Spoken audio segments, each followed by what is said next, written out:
Good morning. This is Father Stephen Kelly from St. John's Church in Detroit. We're continuing our series of daily morning meditations, where we generally look at one or another lessons that are assigned for morning or evening prayer, what is known as the Daily Office Lectionary. And now that we've had my little vacation time away and then a full week at the St. Michael's Conference for Youth, we get back to something resembling normal, at least summertime normal, here at St. John's Church, which means we will have our masses, our weekday masses, Monday, Tuesday, Wednesday at 12:15 and Thursday at 9 a.m. So I hope that you can join us if you've not been to Mass this week, or if you'd like to supplement the Mass attendance you did do this week on Sunday. We certainly would welcome you to join us and to worship with us and to glorify God and to receive the Blessed Sacrament. I thought today for Monday we'd go ahead and take a look at the lesson from the Gospel of St. Luke that we've been working our way through. We're on chapter number 9, and I'm actually going to start kind of in the middle of the lesson that's assigned because I want to talk about one specific thing. We're going to go verse 52. And Jesus sent messengers before his face, and they went and entered into a village of Samaritans to make ready for him. And they did not receive him, because his face was as though he would go to Jerusalem. And when his disciples, James and John, saw this, they said, Lord, wilt thou that we command fire to come down from heaven and consume them, even as Elias did? But he turned and rebuked them and said, Ye know not what manner of spirit ye are of, for the Son of Man is come not to destroy men's lives, but to save them. And they went up into another village. And it came to pass that as they went in a way, a certain man said unto the Lord, I will follow thee whithersoever thou goest. And Jesus said unto him, Foxes have holes, and birds of the air have nests, but the Son of Man hath nowhere to lay his head. And he said to another, Follow me. But he said, Lord, suffer me first to go and bury my father. And Jesus said unto him, Let the dead bury the dead. But go thou and preach the kingdom of God.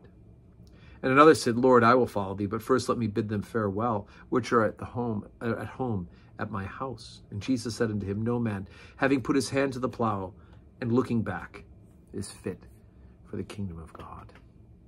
Okay, so of course those verses remind us of the immediacy of the kingdom, right? The decision to follow Jesus Christ needs to be without reservations, although I know some of us have come to the faith at first with reservations. Jesus calls us to do so without reservation, right? Let the dead bury their dead.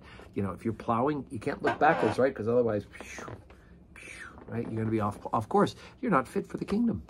So this is this sense of immediacy and single-mindedness of purpose, right?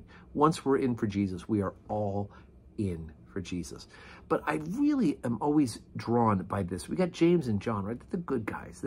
So St. John's Church, obviously, St. James, his brother. They are mostly viewed as favorable in the Gospels. And yet here, they kind of fall into an Old Testament thinking, which I think is easy for us to do. Remember that when Elias confronted the priests of Baal, he basically challenged them. And, he said, we're going to put up 2 sacrifices, and you guys, if Baal's real, the false gods are real, then, call down fire to consume it. And they do all that, and they do all their incantations and all that other stuff, and nothing.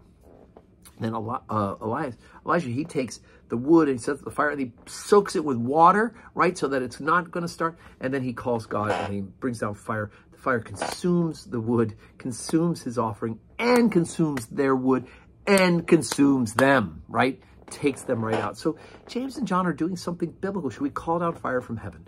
But Jesus says, look, I've come to save man, right? Not to destroy them. And as much as we may want to think, it would be so much better if God would just destroy the evil, right? That what we cannot do is hasten God's hand in the opportunity those people may have to turn to Jesus Christ and live, right? As much as the evil will be among us and they will cause evil to us, their being here will both, this is St. Augustine, by the way, they're here either to try us, to help us to become holy by the trial, or more important, that we may try them in bringing them to Christ, right?